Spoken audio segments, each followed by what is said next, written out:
Et coucou tout le monde. Alors aujourd'hui nous allons parler de fantômes, à savoir la Dame Blanche de Tonneville. J'espère que cette histoire va vous plaire, et je vous laisse profiter de la vidéo.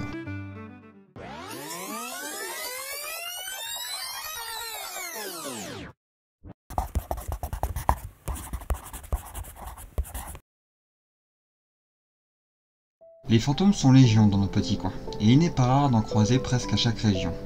Les Dames Blanches sont d'ailleurs parmi les plus récurrentes parmi eux.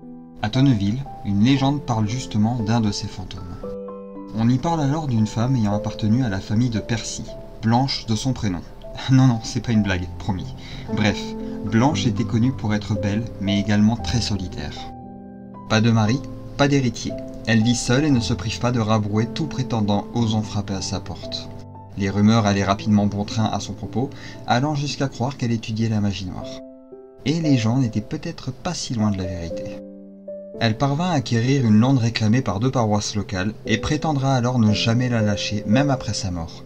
Je cite « Si à ma mort j'avais un pied dans le ciel et l'autre dans l'enfer, je retirais le premier pour avoir toute la lande à moi. » Si ces propos peuvent paraître troublants, c'est bien à sa mort que les événements les plus étranges se passèrent.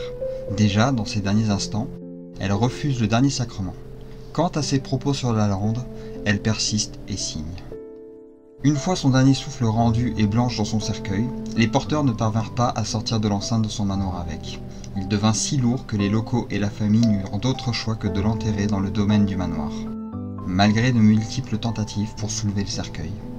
Quant à la lande, elle tint promesse et son fantôme continue de la hanter, égarant tout voyageur imprudent osant poser un pied sur ces terres, et les faisant tourner en rond pour les faire revenir inlassablement près de l'étang de Percy, qui se trouve sur cette même lande.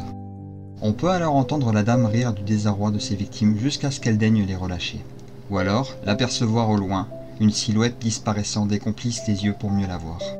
Blanche de Percy ne lâchera jamais la lande, ni l'étang, selon la légende. Et vous voulez savoir ce qui est le plus troublant ?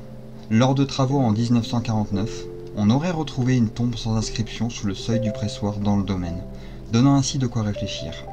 Le mystère demeure sur la véracité de cette histoire, mais bien évidemment, libre à vous d'y croire ou pas.